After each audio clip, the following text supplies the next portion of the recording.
Captain Lisa Hayes stood on the bridge of the exploration ship UES Horizon, watching the stars through the main window.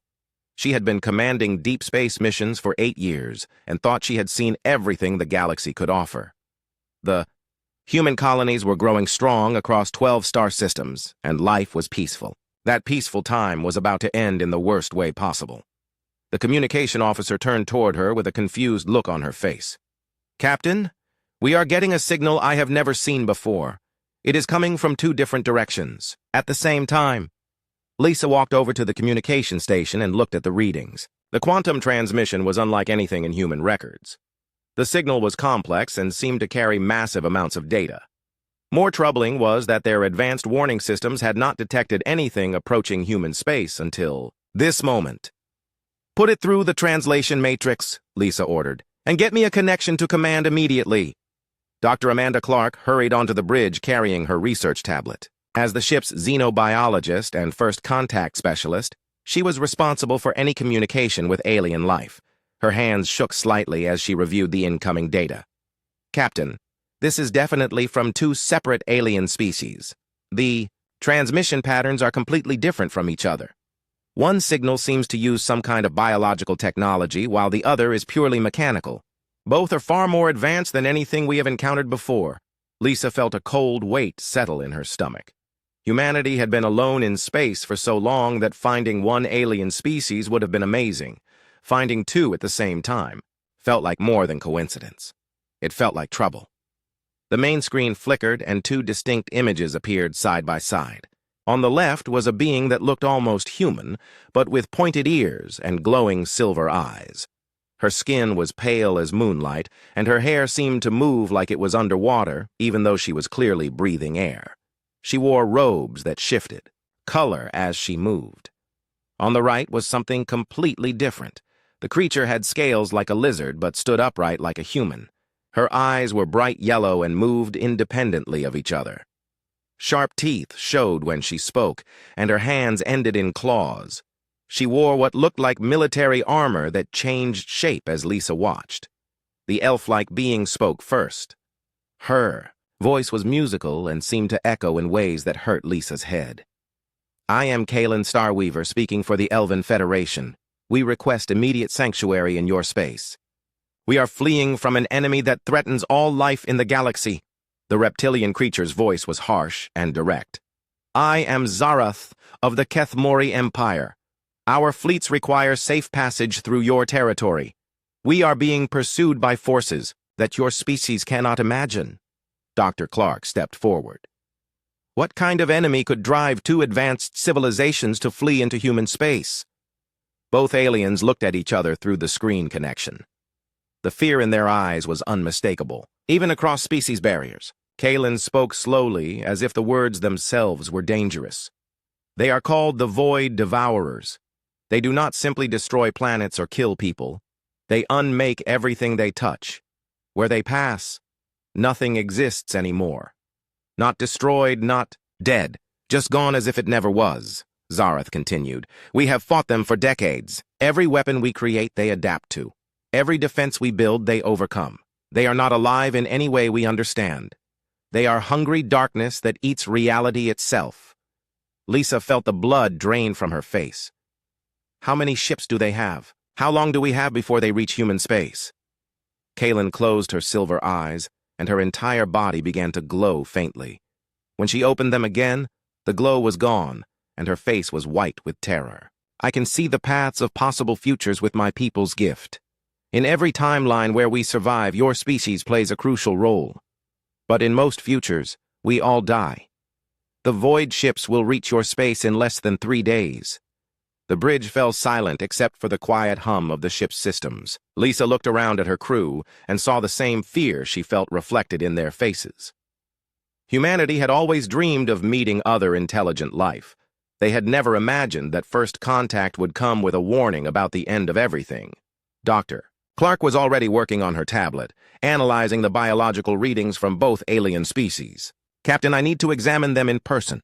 If we are going to work together to survive, we need to understand how their technology works and what makes these void devourers so dangerous." Lisa nodded and turned back to the screen. We will grant you both sanctuary and safe passage. Send coordinates for a meeting point. We need to plan our defense together because humanity will not run from this fight." Kalen smiled sadly. "Your species shows the courage that my people's prophecies spoke of, but courage alone will not be enough against the void that comes." Zarath's yellow eyes focused directly on Lisa. "Your people are young and untested. The Void Devourers have consumed civilizations that ruled the galaxy before your son was born. What makes you think humans can succeed where we have failed?" Lisa stood straighter and met the alien's gaze. "Because we have never learned when to quit. Send us everything you know about these enemies. Humanity will face this nightmare and we will find a way to win." The transmission ended and the bridge was quiet again. Lisa knew that in 3 days, everything would change forever. The peaceful expansion of human civilization was over. Now they faced something that threatened the very concept of existence itself. But she also knew that humanity had always done their best work when everything seemed hopeless. She turned to her crew and began giving orders to prepare for the greatest challenge their species had ever faced. The neutral space station had been built hastily in the past 48 hours using parts from all 3 fleets. Human engineers worked alongside elven reality shapers and Keth-Mori biotechnicians to create a meeting place where all species could survive. The result was strange, but functional, with sections that seemed to grow like living wood next to metal corridors that constantly shifted their configuration. Captain Lisa Hayes walked through the station toward the main conference room, her boots echoing on floors that seemed to pulse with their own heartbeat. Commander Kate Morgan walked beside her, studying the tactical reports they had received from both alien fleets. The numbers were not encouraging. 37 elven ships and 52 Keth-Mori vessels, Kate said quietly, all of them damaged from fighting the Void Devourers. Against that, we have 18 human ships that have never seen real combat. Lisa nodded grimly. But we have advantages they might not expect. Dr. Clark's preliminary analysis shows that human technology works differently from theirs. Sometimes different is exactly what you need. They entered the conference room to find representatives from all 3 species already waiting. Kaylin Starweaver sat at one end of the oval table, her silver hair floating around her head like she was underwater. Next to her sat Lyrelai Moonwhisper, an elven ranger whose green eyes seemed to see everything at once. On the opposite side, Zarath studied a holographic display with Vexara, an insectoid alien whose multiple arms moved independently as she manipulated data streams. The Keth-Mori had brought their best military strategists and adaptive technology specialists. Dr. Amanda Clark was already deep in conversation with all of them, her translation device working overtime to handle the complex technical discussions. Happening in multiple languages simultaneously, Lisa took her seat at the head of the table. "We have less than 18 hours before the Void Devourers reach the outer edge of human space. We need to know everything about what we are facing." Kaylin's eyes began to glow as she accessed her psychic abilities. "My people have fought them. For 3 centuries. We learned that they exist partially outside normal reality. They can phase through solid matter, ignore energy weapons, and their presence alone causes living beings to forget that destroyed things ever existed." Zarath activated a holographic display showing ship designs that hurt to look at. "The Keth-Mori Empire has studied their technology for decades. Their ships are not built. They are grown from compressed nothingness. They feed on the concept of existence itself. Every thought, every memory, every hope gives them more power." Dr. Clark looked up from her notes with excitement in her voice. "But I found something interesting when I analyzed the biological samples you provided. Human brain patterns are different from both your species in a very specific way. We process reality through quantum fluctuations that other species don't have." Lyrelai leaned forward with interest. "What does that mean for fighting the void?" Amanda pulled up her own display showing complex brain scan comparisons. "It means humans might be able to interact with void technology without being immediately erased. Our consciousness exists in a quantum state that overlaps with their non-reality." The room fell silent as the implications sank in. Kate was the first to speak. "You are saying humans could potentially use their own weapons against them?" Zarath's scales changed color to a warning pattern. Dangerous beyond measure. We tried that approach once. The Kethmori volunteers who used void weapons began to fade from existence. They could wound the Devourers, but each use cost them pieces of their identity until they became empty shells. Kalen's voice carried the weight of prophecy. But the visions my people have seen suggest that humans might survive the process longer. Your species has a connection to hope that transcends normal biology. That hope might protect you from complete erasure.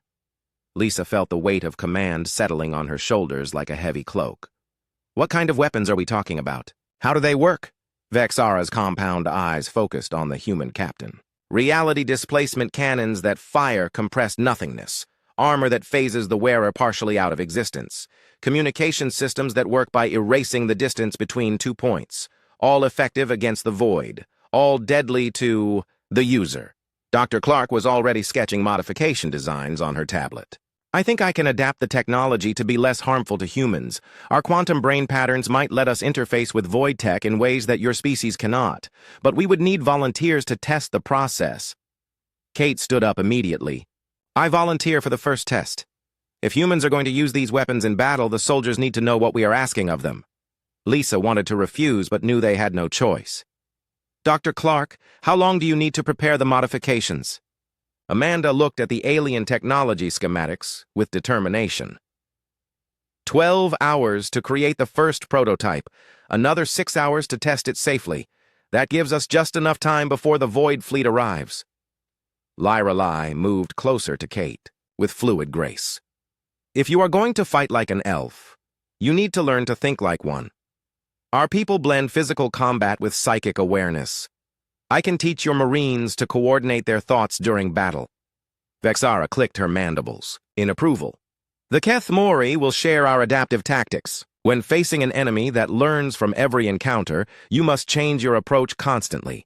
Never use the same strategy twice.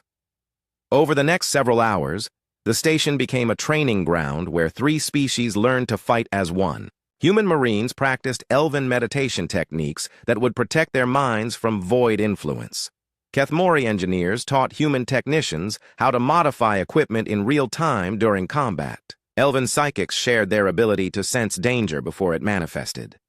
Dr. Clark worked frantically to modify the first void weapon for human use.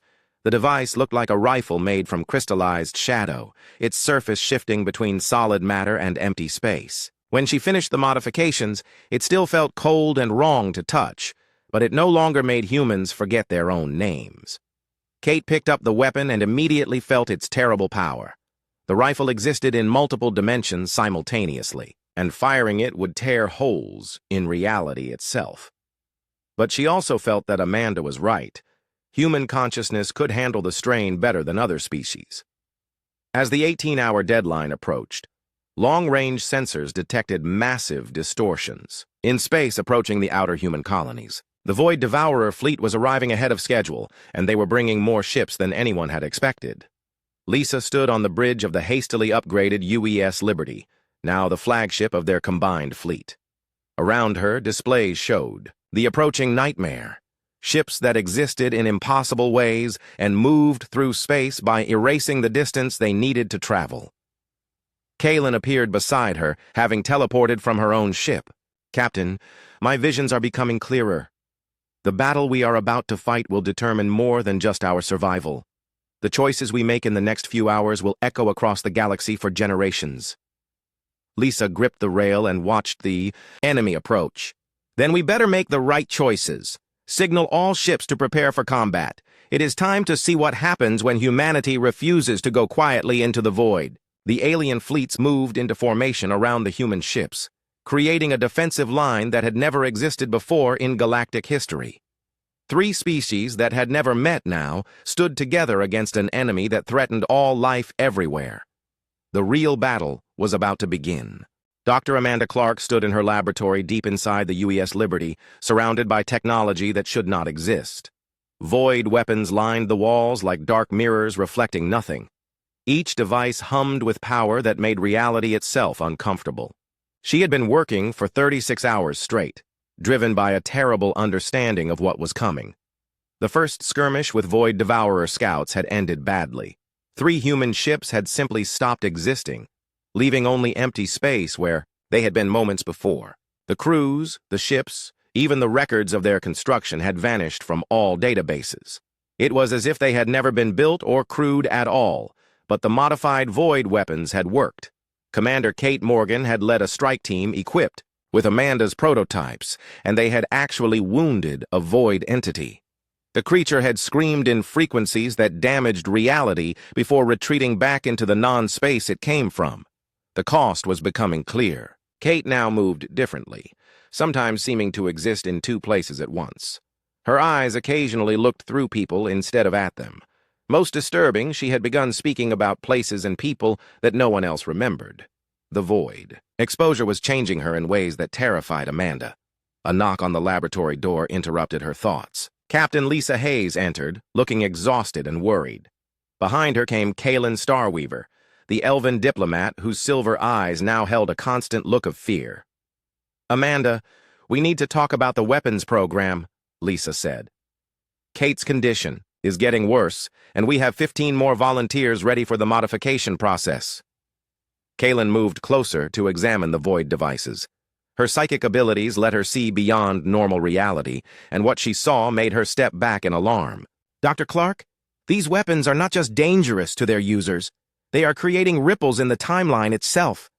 I can see the futures branching, and in many of them, humanity becomes something worse than the Void Devourers." Amanda sat down, the weapon she had been calibrating. "What do you mean worse?" "The Void Devourers are trying to unmake all of existence." The elven woman's voice carried the weight of prophecy. "They unmake things that already exist. But in some timelines, humans learn to unmake the possibility of things existing in the first place. You become entities that prevent life from ever developing anywhere in the universe." Lisa felt a chill run down her spine. "Are you saying we should stop the weapons program? Let the Void Devourers win?" Kaylin closed her eyes and accessed deeper levels of foresight. When she opened them again, tears were flowing down her pale cheeks. "I see the truth now. The Void Devourers were once a species like us. They fought this same enemy and won by using these same weapons. Victory against the Void transforms the victors into the next generation of Devourers. This war has been fought countless times across cosmic history." Amanda sat down heavily in her chair. "So no matter what we do, we lose. Either we get erased or we become the thing that erases others." The laboratory door opened again, and Commander Kate Morgan entered. Her movement was wrong somehow, as if she was walking through space that other people could not see. Her eyes focused on points that were not quite where anyone else was standing. "I heard what you were discussing," Kate said. Her voice carried harmonics that had not been there before. "The weapons are changing me, but I can feel their power growing stronger. Each time I use them, I understand more about how reality works. I think I am beginning to see the solution." Lisa stepped toward her friend carefully. "Kate, you are starting to phase out of normal existence. Dr. Clark's scans show that your quantum signature is becoming unstable." Kate smiled, and for a moment she looked almost normal. "But that instability is exactly what we need. The Void Devourers exist partially outside reality. To fight them effectively, we need soldiers who can exist in the same non-space they do." Kaylin reached out with her psychic senses to examine Kate's transformed consciousness. What she found made her gasp in surprise. "Your mind is still completely human despite the changes. The Void exposure should have erased your emotions and memories by now, but they are stronger than ever." Amanda pulled up Kate's latest medical scans on her display. "Her brain patterns are unlike anything I have seen before. The Void technology is integrated with her nervous system, but instead of consuming her humanity, it seems to be amplifying it." Kate walked over to one of the modified weapons and picked it up. The device responded to her touch in ways it had never done for anyone else, shifting and changing shape to better fit her transformed physiology. "I can feel the consciousness trapped inside the Void ships," Kate said. "The Devourers are not empty hunger. They are filled with the tortured minds of everyone they have consumed over millions of years. Every species that ever fought them and lost is still alive inside them, forced to help with the destruction." Lisa felt hope and horror fighting for control of her thoughts. "Are you saying we can save them?" Kate's eyes focused on something far beyond the laboratory walls. I am saying we can try, but it will require volunteers to go deeper into void transformation than anyone has ever attempted. We would have to send people into the enemy ships not as warriors, but as healers. Kaylin's psychic abilities showed her the branching possibilities that Kate's words created. I see new futures opening. Timelines where the cycle of destruction is broken not through victory, but through redemption. But the cost would be enormous. Amanda was already working on her tablet, designing modifications that would allow deeper integration with void technology. I can create devices that would let volunteers phase completely into non-space. They could exist within the void ships and interact directly with the trapped consciousness. But anyone who undergoes that level of transformation would never be able to return to normal reality. Kate set the weapon down and looked directly at her friends. Then we need to find people willing to sacrifice not just their lives, but their very existence for the chance to heal instead of destroy. The laboratory fell silent as they all contemplated what they were discussing. The Void Devourers were only hours away from reaching the main human colonies. Traditional weapons had proven useless, and the modified Void technology came with a price that might be worse than defeat. Lisa made the decision that would define humanity's future. Put out a call for volunteers. Explain exactly what we are asking and what the cost will be, but also explain that this might be the only way to save not just our galaxy, but every consciousness that has ever been consumed by the void. Over the next few hours, the response was overwhelming. Hundreds of humans volunteered for the transformation process, despite knowing they would never see their families again. Scientists, soldiers, teachers, and engineers all stepped forward willing to sacrifice their existence for the chance to heal the universe. Dr. Clark worked frantically to prepare the transformation chambers, while Kaylin used her psychic abilities to shield the volunteers' minds during the process. The first group emerged, changed beyond recognition, existing partially in normal space and partially in the void between realities. They could phase through solid matter, communicate across impossible distances, and most importantly, they could sense the pain and desperation of the trapped minds within the void ships. These transformed humans were no longer quite human, but they retained something that the Void Devourers had forgotten, the ability to choose compassion over consumption. As the enemy fleet approached the final human defense line, Lisa watched. Her transformed volunteers phase out of normal reality and disappear into the darkness between stars. They were going to attempt something that had never been tried before, to heal an enemy instead of destroying them. The outcome would determine whether humanity joined the endless cycle of cosmic destruction or found a way to break it forever. The Void Devourer fleet materialized at the edge of human space, like a nightmare becoming real. Their ships defied every law of physics, existing in multiple dimensions, while casting shadows that fell upward. Some vessels appeared to be inside out, showing their interior spaces on the outside, while their hulls existed in folded space. Others flickered between states of matter, sometimes solid metal and sometimes pure emptiness shaped like a ship. Captain Lisa Hayes stood on the bridge of the UES Liberty, watching the impossible fleet approach. Beside her, Kaylin Starweaver gripped, the railing so tightly her knuckles were white. The elven diplomat's psychic abilities were being overwhelmed by the sheer wrongness of the enemy presence. 237 ships, reported the tactical officer. But the scanners keep changing the count. Some ships exist in multiple locations simultaneously, while others phase in and out of detectable space. Zareth's image appeared on the communication screen from her command ship. The Kethmori leader's scales had shifted to deep black, a sign of extreme stress in her species. Human Captain, my sensors detect something that should not be possible. The void ships are not empty. They are filled with the consciousness of every species they have ever consumed. Billions of trapped minds crying out in agony. Lisa felt her stomach turn. Can you identify any of the species? The reptilian commander's yellow eyes dimmed with sorrow.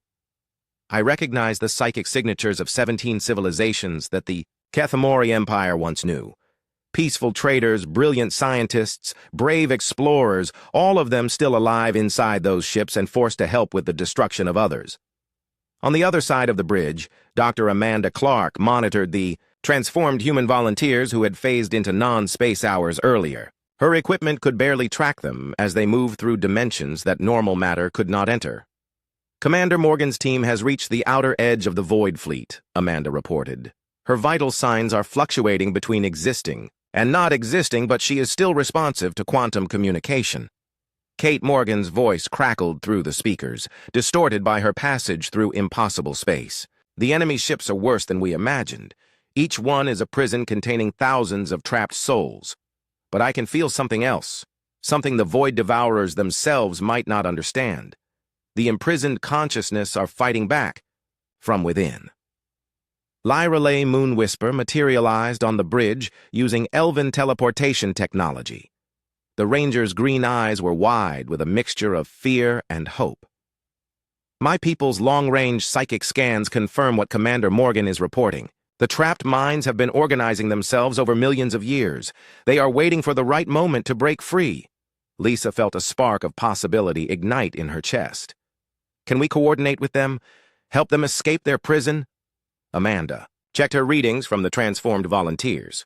Kate's team has made contact with several groups of imprisoned consciousness, but freeing them will require someone to enter the ships and manually disrupt the containment systems from within. Kaylin's eyes began to glow as she accessed her deepest prophetic abilities. When the glow faded, she looked both terrified and hopeful. I can see what must happen. The volunteers will sacrifice their existence to free the trapped souls, but the liberation will create a cascade effect. Each freed consciousness will help free others until the entire Void Fleet becomes something else entirely. The first enemy. Ships opened fire, launching weapons that deleted sections of space rather than simply destroying them. 2 elven vessels simply ceased to exist, leaving gaps in the fleet formation that hurt to look at. But the Allied forces returned fire with their modified void weapons, causing several enemy ships to writhe and scream in frequencies that damaged reality. Vexara's compound voice buzzed through the communication system from her position with the Kith Mori fleet. The enemy is responding to our attacks differently than before. They seem confused by weapons that can actually wound them, but more concerning, some of their ships are attacking each other. Lisa realized what was happening. The trapped consciousness are using our attack as cover to fight back against their captors. Signal all ships to focus fire on the vessels that are showing internal conflict. Commander Kate Morgan's voice came through the speakers again, weaker now but filled with determination. We have reached the core of the first Void ship. The containment system is beyond anything we imagined. It is not just holding the consciousness prisoner, it is feeding their despair and hopelessness to the Void entities that control the ship. Dr. Clark watched her instruments as Kate's quantum signature became increasingly unstable. Kate, your existence matrix is breaking down. If you proceed with the liberation attempt, you will not be able to phase back to normal reality. There was a long pause before Kate responded. Then I guess I better make this count, beginning the liberation sequence now. What happened next defied description. The targeted Void ship began to glow from within, as the trapped consciousness broke free from their containment. The vessel started changing, its impossible geometry straightening into more normal configurations. The shadows that fell upward began falling downward again. But the liberation came at a terrible cost. Kate Morgan's quantum signature finally collapsed completely. She ceased to exist in any detectable form, her consciousness scattered across multiple dimensions as she used her transformed state to shatter the prison that had held thousands of souls captive. The freed consciousness did not waste their opportunity. With knowledge gained from millions of years of captivity, they began spreading through the Void Fleet like a healing infection. Ship after ship began to transform as ancient souls remembered what it felt like to choose hope over despair. Some of the enemy vessels turned their weapons on ships that were still under Void control. Others began broadcasting on frequencies that carried memories of lost worlds and extinct civilizations. The most transformed ships started generating energy that restored things the Void had previously unmade. Lisa watched in amazement as entire sections of space that had been deleted by Void weapons suddenly reappeared, complete with the ships and crew that had been erased. The process was spreading faster now as more volunteers followed Kate's example, sacrificing their existence to free more trapped souls. Kaylin gripped Lisa's arm with desperate urgency. Captain, I can see the future paths converging. This battle will end the Void Devourer threat forever, but at a cost that will change the nature of reality itself. The freed consciousness are not just escaping, they are rewriting the fundamental laws that allowed the Void to exist. Zareth's image flickered on the screen as space around her ship began to change. The Void ships are transforming into something new. Instead of consuming existence, they are creating it. Dead worlds in our home systems are showing signs of life again. Dr. Amanda Clark stared at her instruments in wonder. The cascade effect is spreading beyond the battle zone. My long-range sensors are detecting restoration waves moving through space at faster than light speeds. Things that were unmade decades ago are coming back into existence, but the victory was not without ongoing cost. More human volunteers phased out of existence as they reached deep into void ships to free the consciousness trapped within. Each sacrifice freed thousands of souls, but erased the volunteer from all possible timelines.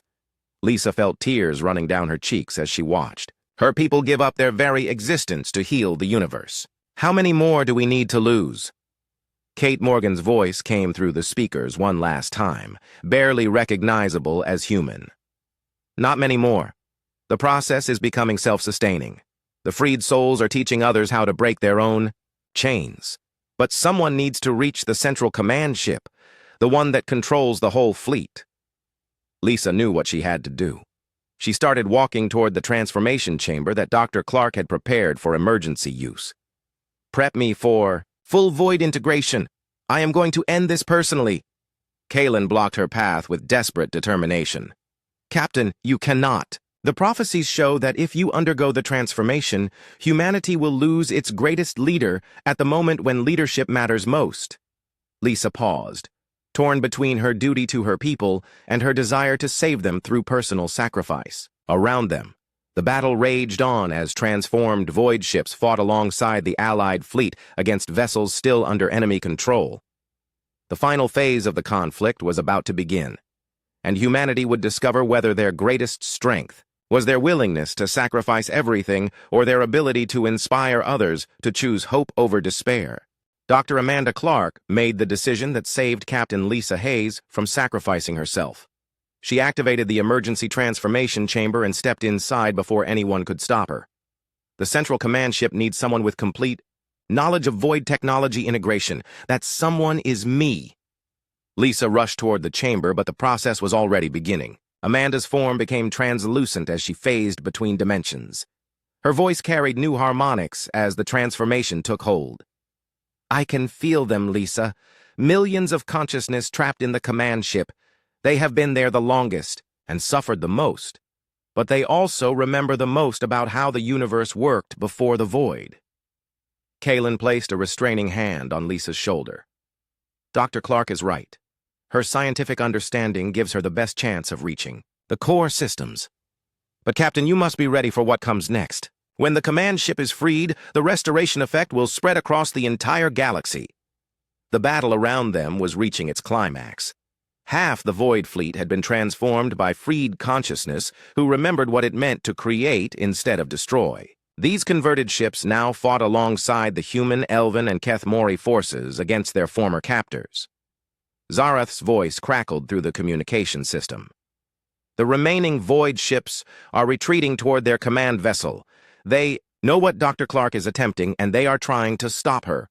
Amanda's quantum signature was barely detectable now as she phased deeper into non-space. Her voice came through the speakers like an echo from another dimension. I can see the command ship now. It is not just a vessel. It is a wound in reality itself. The consciousness trapped inside are not just from consumed civilizations. They are the original Void Devourers themselves. Lisa felt her blood run cold. What do you mean the original Devourers? Amanda's response came after a long pause, filled with the sound of impossible forces grinding against each other. They were the first species to face this cycle billions of years ago. They used the Void weapons and won, but the victory transformed them into the very evil they had defeated.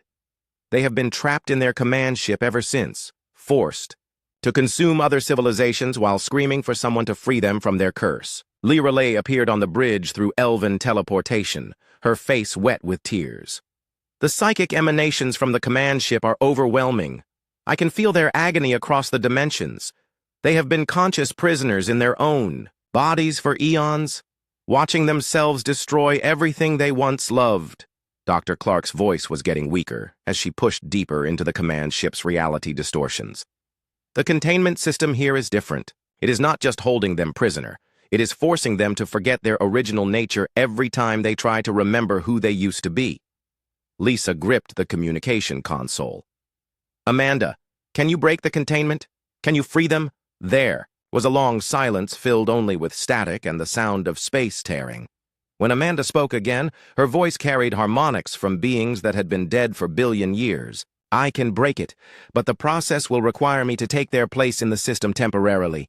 Someone has to hold the ship together while the original consciousness breaks free, or the release of that much psychic energy will tear holes in reality that never heal. Kaylin's eyes widened as her prophetic abilities showed her what was about to happen.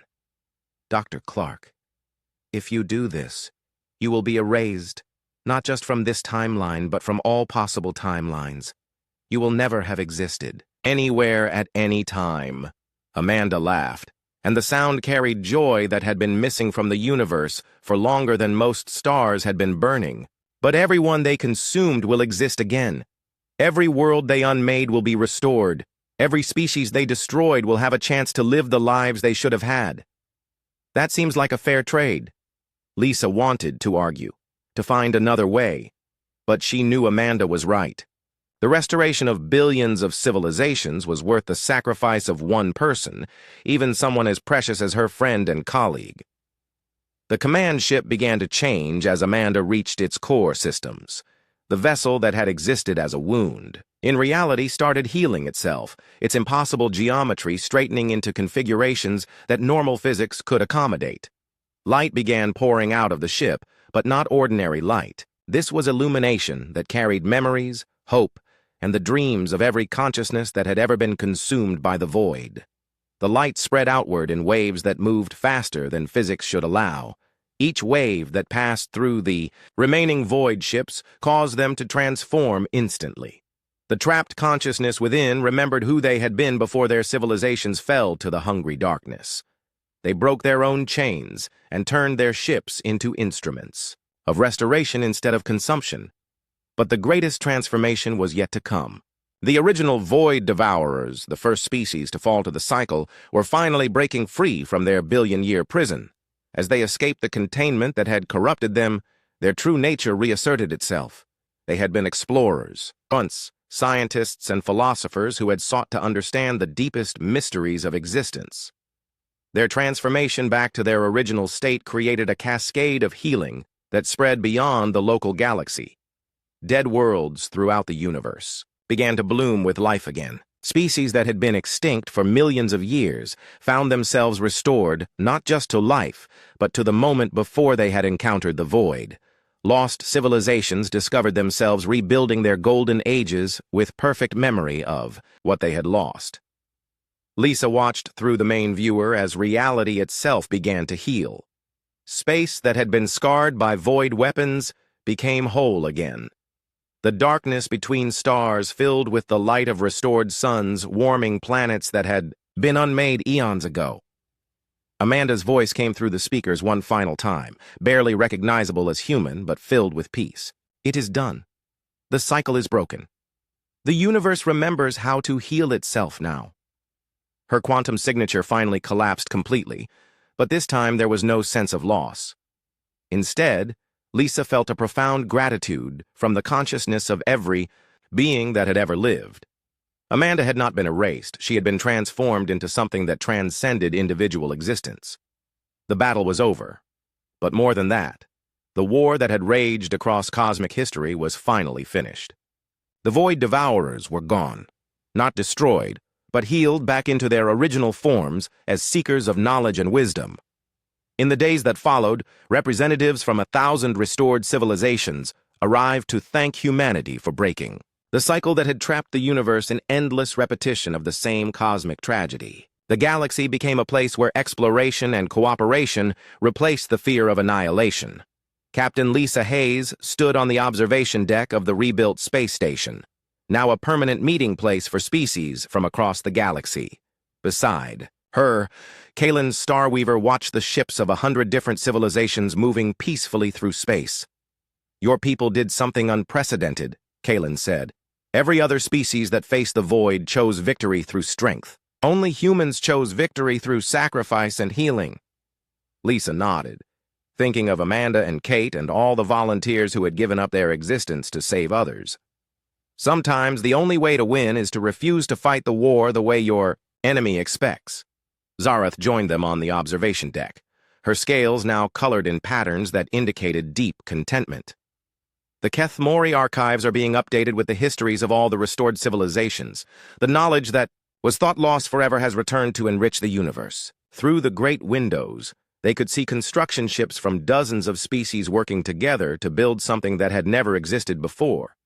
A galactic community based on cooperation instead of competition for survival. The nightmare that had threatened to unmake existence itself had become the foundation for a golden age that would last until the stars themselves grew old. Humanity had entered the galactic community not as conquerors or refugees, but as healers who had shown the universe how to remember hope. And in the deepest archives of the new Galactic Library, Dr. Amanda Clark's research notes were preserved as the most important scientific documents ever written, the blueprint for breaking cycles of destruction and choosing healing over victory. The living nightmare was over, and the dream of peace could finally begin.